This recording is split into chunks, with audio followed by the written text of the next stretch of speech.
This happened about 15 years ago. I was 21 years old and living in my very first apartment. It was a small bachelor apartment in a sketchy area. I grew up in a town that was known to be rough and tough. I knew how to handle myself and learned at a young age to keep my head down and not to go looking for trouble. My apartment building was behind a bar. A lot of the customers of the bar would stand outside to smoke. When they stood outside to smoke, they would be looking at my apartment. Most of the people who were out smoking kept to themselves. A few would nod and say hello if I passed by. Never any issues, until one evening. One evening I came home from work. I passed the bar and saw this extremely tall man outside smoking. As I passed, he stared at me. I gave him a slight nod, but he didn't acknowledge me. He just continued to stare. It made me uncomfortable, but I didn't think much of it. About an hour later, I hear a knock on my door. It was odd because you have to buzz people into the building. The building only had 8 units, and I didn't really know any of the neighbors. I froze because I really didn't want to talk to anyone, but the knocking continued. I finally shouted out, "Who is it?" But there was no response. I shouted again, "Who's there?" And the voice said, "It's Tom." I didn't know anyone named Tom, so I shouted back, "I don't know anyone named Tom. You must have the wrong apartment." The voice said, "You may not know me, but I know you. Open up so we can talk." I went over to the peephole, and it was the tall dude from the bar. I loudly said, "Screw off or I'm calling the cops." I heard his footsteps walk away, and heard the building door open and then close. He was gone, or so I thought. A few minutes later I peeked out the window, and he was standing in the parking lot. He seemed to be talking to himself. At this point, I'm freaking out. I called my landlord who lived in the building next to me. He told me to call the police, and that in the meantime, him and his brother would come check things out. I call the police and tell them what's going on. They said a car is on the way. Meanwhile, my landlord and his brother make their way to the parking lot. I watch out my window and see them approach Tall Dude. Tall Dude takes one look at them and bolts. My landlord and his brother try to chase him, but Tall Dude got away. About 5 minutes later, the police arrive. I give my version of events and also a description of the man. The officer stares at me and says, "We've had reports of a man matching that description who has been sexually assaulting women. Thank God you didn't open the door." A few days later, I get a call from the officer. He told me part of their investigation was talking to the owner of the bar. The owner called the police when Tall Dude reappeared after a few days, and the police responded and arrested him. So, tall creepy dude from the bar, it was a close call, and I sincerely hope I never see you again.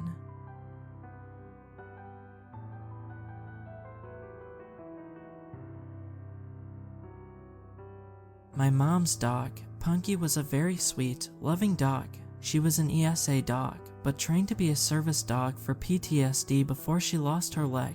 I had never seen her get aggressive with anyone in the entire 12 years she lived. She never growled or nipped anyone, and she had no sense of smell, so she loved all animals and people, a real gentle giant among our little terriers at 60 pounds. What I'm getting at here was that her barking at something and being aggressive was so wildly uncharacteristic that I only saw it once. I was at home with my siblings, my then stepdad is at work, and my mom ran up to the gas station to grab a pack of cigarettes. It was only a mile or 2 away from us. For reference, we lived in a 2-bedroom trailer in the middle of the woods, on a dead-end road at the time, and you had to really make an effort to get down our road, find our house, navigate down our rickety driveway, and find the door. I'm sitting at the computer, having a grand time watching YouTube videos, when all of a sudden all of our dogs, about 2 Boston Terriers and 1 Chihuahua, perk up, bark a few times, and start investigating down the hall.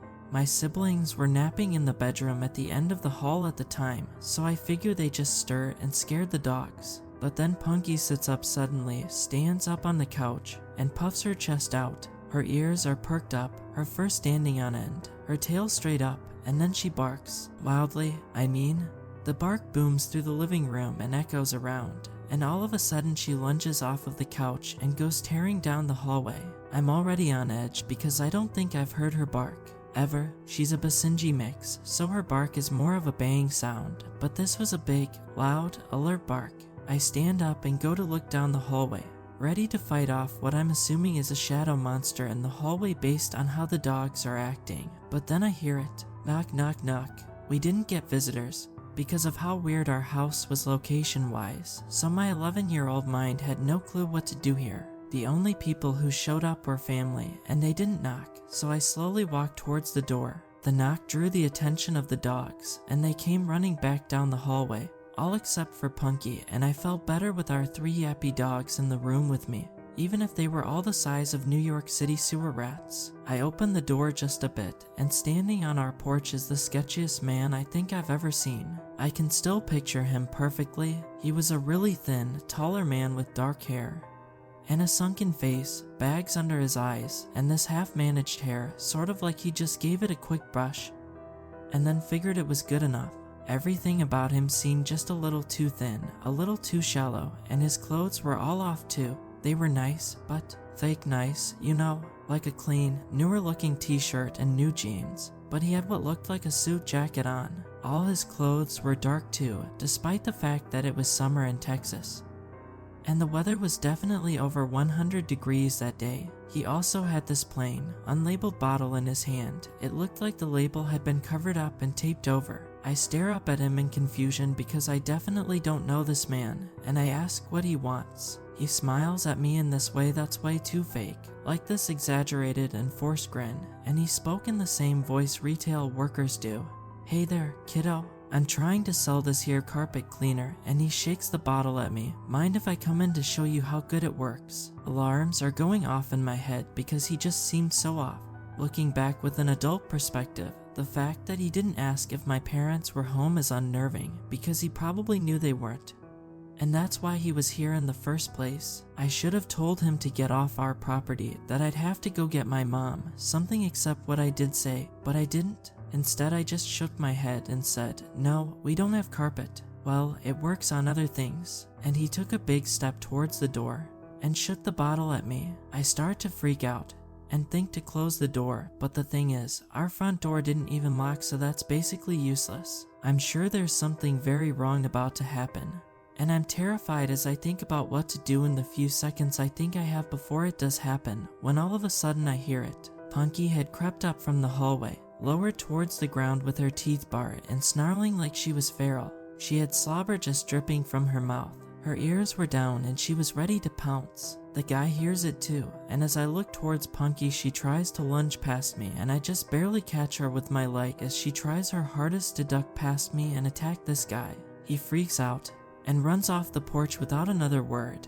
booking it down the driveway as I let Punky out along with the rest of our dogs. And they start chasing him. Our small dogs chase him down the driveway and stop about halfway, barking and jumping about, but Punky stops just on the porch and watches him with her ears perked, just staring in the distance until he disappears. I swear I saw someone join up with him running when he got onto the road. The second he disappeared, Punky's entire body language changed and she went back to being the sweet dog I knew. No barking or growling, just laying around, mouth and throat covered in slobber still. I realized my siblings are still down the hall and run to check on them. And when I get to the bedroom, my siblings were sleeping soundly still, but the bedroom window was wide open, the curtains pushed all to one side, and the items on the dresser in front of the window all shoved around. Someone had tried to climb through the window, no doubt in my mind about it. From what I can gather, the bedroom window was visible from the couch where Punky was sleeping, so I think someone was trying to climb through the window before Punky went after them and scared them off, and the man at the door was meant to distract me. They definitely didn't expect Punky, a bigger dog, because most of the time she was with my mom inside while our small dogs were the ones that saw public eye more often. I don't know what they intended to do, but after my mom got home she took all of us to my aunt's house, and on our way there we saw the men walking up someone else's driveway. Men plural, because we watched a second one split off to wait by the road. So, to the two men apparently going door to door to sell their unlabeled carpet cleaner, I'd really rather not meet again.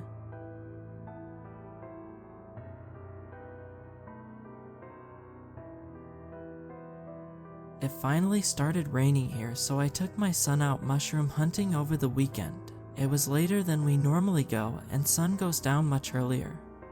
But we were taking a quick trail to the river, and back in hopes to finding turkey tails or chanterelles. We took a wrong turn and ended up going through a big field, which the trail would take us back around to the main trail to the river. As we walked toward the main trail, the last group of people had left, and it was just me and my son. We walked along, and out of a thicket side trail came this weird man. He had a dog with him that was alert at his side. He was staring at us as we walked closer towards him. Then he started waving at us, this really weird, slow wave.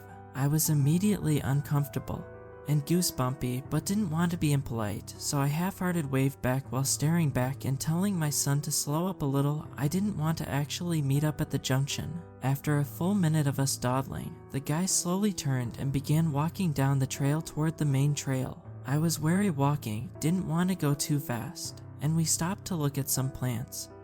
So the guy and dog got further down this trail, which curved to the right and continued on 2 blocks to the junction. I was thinking, if this was a creepy let's not meet, this dude will be waiting around the corner. And sure enough, he was standing at the junction, off to the left and toward the parking lot, and to the right was a 0.6-mile trail to the river. Dude was just standing there, with his dog, staring at us, not moving at all. Both my son and I were like, holy hell, let's keep wide to the right. And saying he looks old, we could run faster than him, and just generally planning for freaky deaky just in case. He kept staring at us, so as we approached, I asked if he was okay and kept staring back.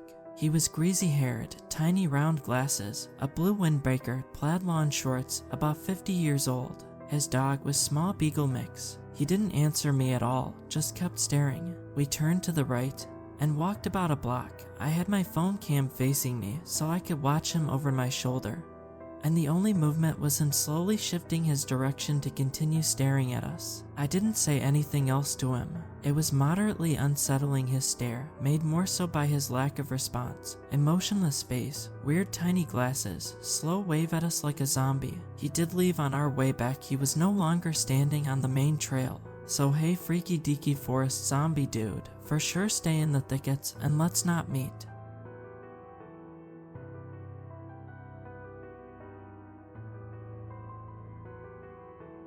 This is something that happened to me a couple years back that still freaks me out when I think about it. To start with, this was at around midnight, and I was in my room browsing stuff on my phone when I suddenly hear what sounds like knocking outside my bedroom window, ground level. I first shrugged it off as being a squirrel or something until I heard the same sounds again, which is when I started becoming concerned. It was at this point that I left my room and called my dad to tell him about what was happening. He tried to reassure me it was nothing. And while this was happening, I heard even more knocking coming from around the front door. I tried calling out to see if it was my brother or anything, but didn't get any answers. At this point, I was starting to really freak out. It was after this that I heard someone at my back door trying to force the door open. It was locked, thankfully. And finally, after this, my dog had caught on and started barking like crazy at the other end of the door, which finally drove whoever was out there off. After that happened, I called my grandpa, who lived a block over, to come and pick me up because I was way too scared to be able to stay the night in that house. In retrospect, I should have called the police, but I wasn't thinking straight, and had been shivering on the couch holding a kitchen knife the whole time I was waiting. I still have no idea who was out there that night. I had taken a walk alone in a nature trail earlier that day, and my only working theory is that someone had followed me home. I later learned there were drifters living in the woods around that area, which adds to that. I have no evidence of that though. This was probably the scariest experience I've been through, and it still makes it hard for me to stay home alone at night.